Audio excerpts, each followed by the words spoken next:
Tell us what you're starting on here. Yeah, so working on our new driving iron, the iDi. We're going to put a couple together here for Austin Eckroat. 2 and 3 iron, one with the graphite, one with the steel shaft. Have him test it and see what he thinks. So. All right, so what would be, I guess now it looks like you got a couple things pre-cut shaft-wise here, so kind of talk us through the first step then from here. Yeah, so I already prepped each one, put the ferrules on each of them here. Got them ready to roll. Now we're just going to actually do the shafting. I've gotten all the tip weighting kind of sorted out properly, so all I got to do is glue and have them cure, loft, fly, cut, grip, so all that.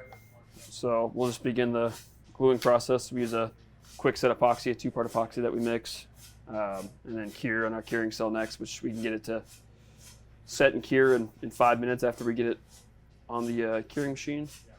Mix it up. Just use a little epoxy in the head.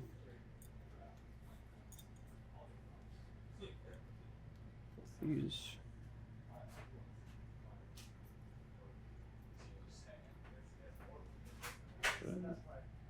We get a little in the head, and then we will roll the shaft tip in the epoxy as well.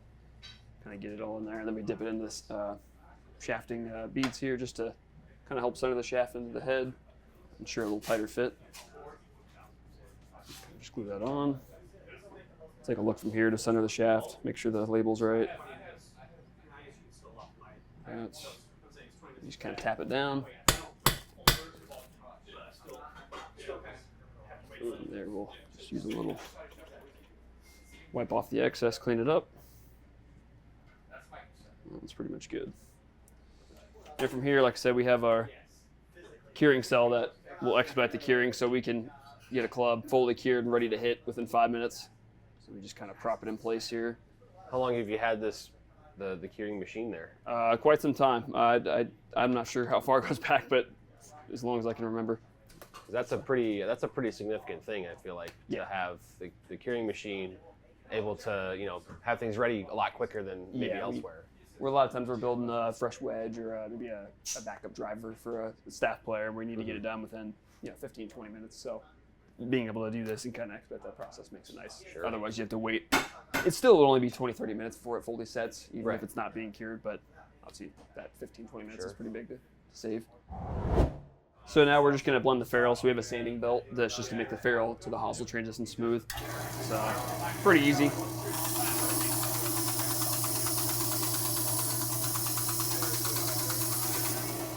Spin that around a few times, make sure it's kind of flush and blends nicely, and then we use some acetone to wipe it off to make it shine a little bit. Just looks a little cleaner. There you go, now we're nice and blended. So now we're fully shafted, good to go. Now the player can hit it now, of course, as soon as we get it built and gripped and everything, so it's ready to roll.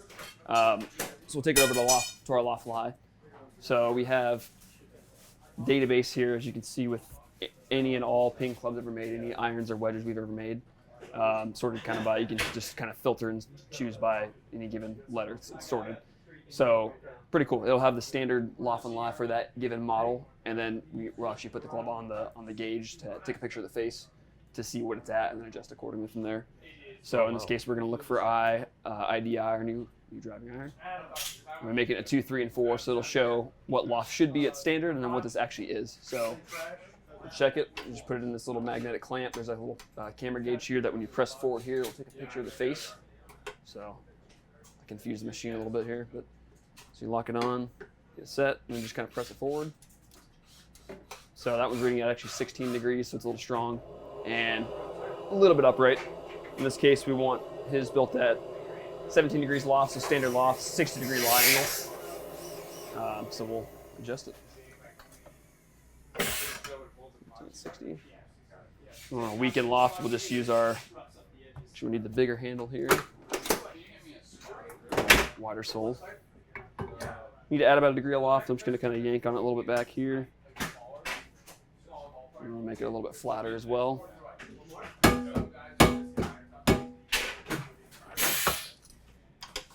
See what we did. Yeah, there you go. There it is. It's 18 and 60.5. So again, within about 1/10 of a degree, we're pretty much right where we need to be there. So that was good. At what point, we're dialing in the loft and lie, at what point is there would a player notice a big difference? You're getting it within a 1/10 of a degree, which is pretty darn tight, but Yeah, I mean, probably a quarter. I'd say probably a quarter to a little more than that.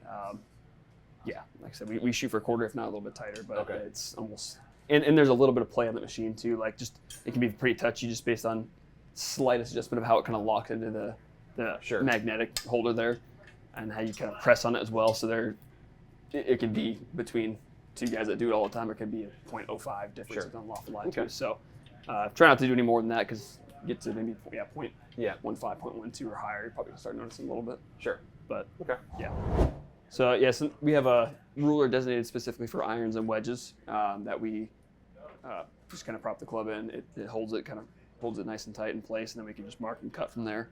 So we want 39.5 on his 2 iron, and we're gonna do 39.25, only a quarter-inch difference on the 3 iron. Trying to get him to play pretty close. A quarter, that one's already there. Perfect. It's already actually pretty close there. So cut this one.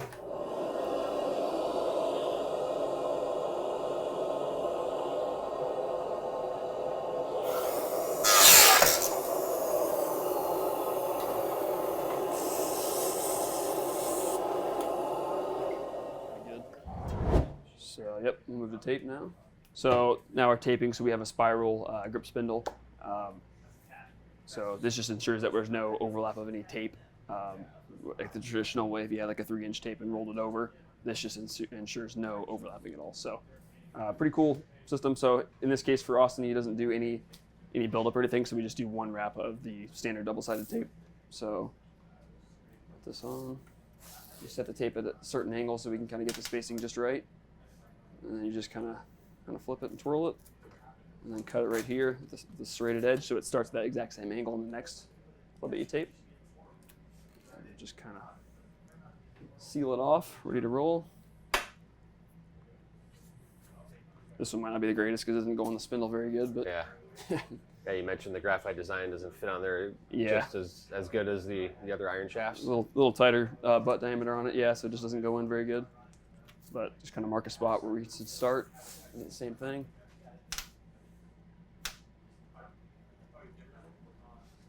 Twirl it. In this case, I'll have to cut it.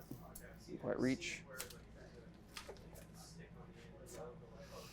Let's wrap it over. It's pretty slick for the grip tape, anyway. Because you've seen you see the kind of the more popular method of doing it can be, like you said, there's some additional potential error there that can happen. For sure, and that can be a lot harder than it looks too. We have some lady. We always joke in our standard ping HQ. We have some ladies that work on our production line that have been doing it for years and years and years, and they can just twirl it like super fast and get the club bouncing around and flinging it a big. It's moving fast, and they're very good at it. But like I said, tougher than it looks. It's easy to overlap the tape or create potential gaps or too big of gaps. You want just kind of a tight spacing there. And we just use odorless mineral spirits, a little bit inside the grip and a little bit onto the shaft. Just kind of helps it slide on easier. Works with that double-sided tape to set and dry real quick. Usually 15, 20 minutes or so till the player can play it. Just double check, make sure everything's straight. Good. That one's good. Repeat for this guy.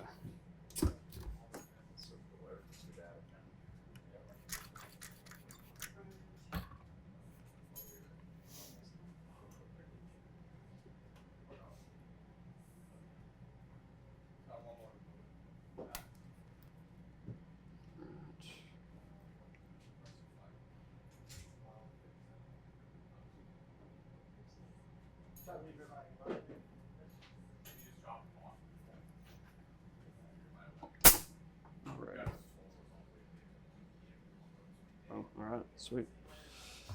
Final step now, so that we have pretty much everything done. We just got to finish off the weighting. So we'll take the wrapping off the heads and just determine what toe screw we need to put in to make sure the build is complete. So get over here. We have our own in-house swing weight scale that tells us exactly what the swing weight is to the 10th of a degree or 10th of a point or so. In this case, we want D1, so we get C7, and we have up to 14 grams of room, between 2 to 14 grams of a toe weight that we can put in to achieve that swing weight. So roughly 7 swing weight points or so.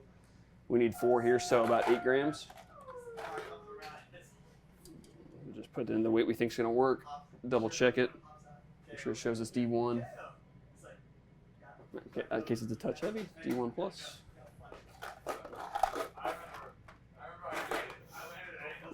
We'll check one more time.